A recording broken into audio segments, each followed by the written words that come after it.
क्या ट्रंप करेंगे रूस के राष्ट्रपति पुतिन को गिरफ्तार? पुतिन का होगा मादुरो जैसा हाल। तेल टैंक की लड़ाई से होगा अमेरिका और रूस के बीच वॉर। नमस्कार, मेरा नाम है संध्या और आप देख रहे हैं वन इंडिया हिंदी। हाल ही में अमेरिका ने वेनेजुएला में एक बड़े सैन्य ऑपरेशन को अंजाम दिया।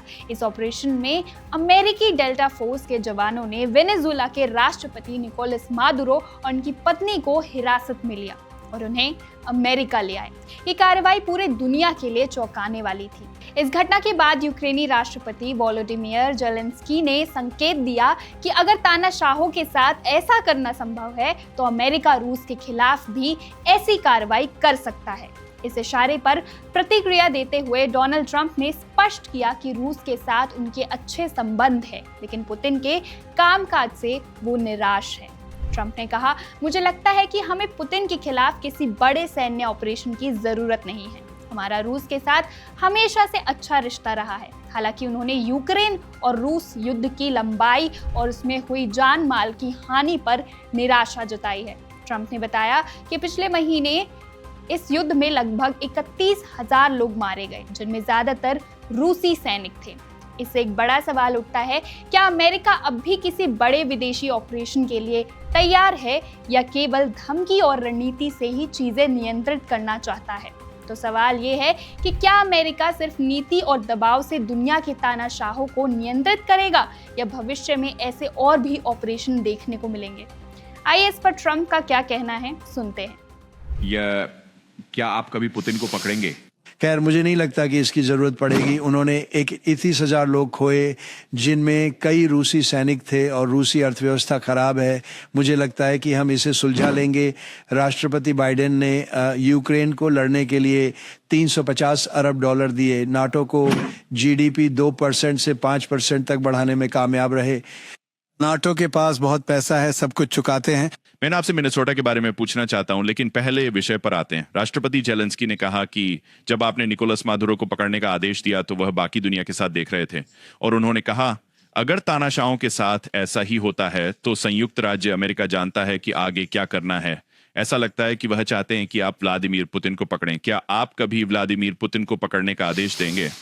मुझे नहीं लगता इसकी ज़रूरत पड़ेगी। मुझे लगता है कि मेरा उनसे हमेशा से अच्छा रिश्ता रहा है। मैं बहुत निराश हूँ। मैंने 8 युद्ध सुलझाए। मुझे लगा था कि ये आसान होगा।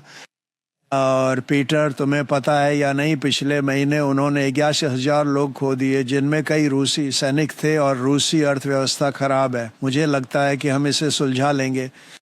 काश हम इसे जल्दी कर पाते, क्योंकि बहुत लोग मर रहे हैं और ज़्यादातर सैनिक हैं। उन्हें कीव में निशाना बनाया जाता है और वहाँ भी लोग मर रहे हैं, लेकिन ज़्यादातर सैनिक ही हैं।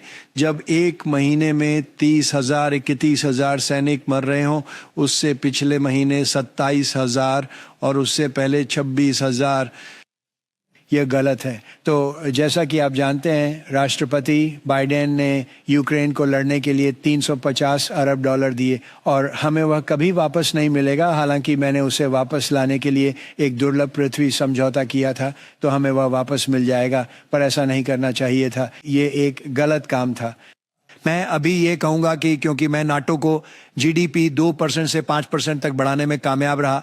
नाटो के पास बहुत पैसा है और वे हर चीज़ का भुगतान कर रहे हैं। हम कोई पैसा नहीं खो रहे हैं, हम बहुत पैसा कमा रहे हैं। मुझे लगता है अगर आप ऐसा सोचते हैं क्योंकि हम उन्हें सैन्य उपकरण बेच रहे हैं, वे शायद इसे यूक्रेन को दे रहे हैं, लेकिन हम नाटो को सैन्य उपकरण बेच रहे हैं। हमें पूरी कीमत मिल रही है, लेकिन ये मेरे लिए मायने नहीं रखता। बड़ी बात है उस युद्ध को रोकना जहाँ हर महीने 30,000 लोग मारे जाते हैं।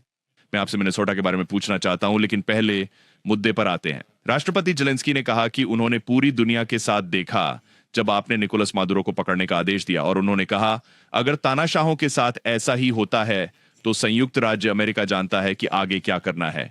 ऐसा लगता है कि वह चाहते हैं कि आप व्लादिमीर पुतिन को पकड़ने जाएं। क्या आप कभी व्लादिमीर पुतिन को पकड़ने का आदेश देंगे? मुझे नहीं लगता इसकी ज़रूरत पड़ेगी। मुझे लगता है कि मेरा उनसे हमेशा से अच्छा रिश्ता रहा है। मैं बहुत निराश हूँ। मैंने 8 युद्ध सुलझाए। मुझे लगा था कि ये आसान होगा। और पीटर, तुम्हें पता है या नहीं, पिछले महीने उन्होंने 31,000 लोग खो दिए, जिनमें कई रूसी सैनिक थे, और रूसी अर्थव्यवस्था खराब है। मुझे लगता है कि हम इसे सुलझा लेंगे। काश हम इसे जल्दी कर पाते, क्योंकि बहुत लोग मर रहे हैं और ज़्यादातर सैनिक, उन्हें कीव में और यहाँ वहाँ भी निशाना बनाया जाता है और वहाँ भी लोग मर रहे हैं, लेकिन मुख्य रूप से सैनिक ही प्रभावित हो रहे हैं।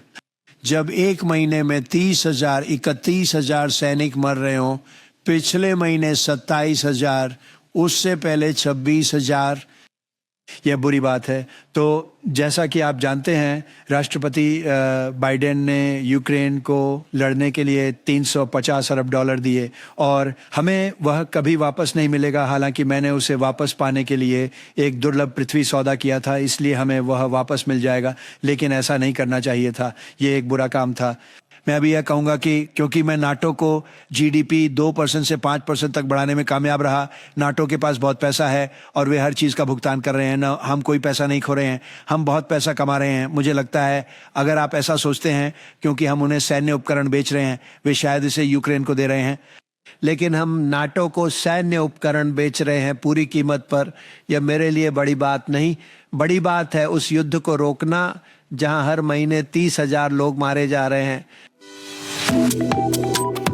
वन इंडिया को सब्सक्राइब करें, वन इंडिया ऐप डाउनलोड करें।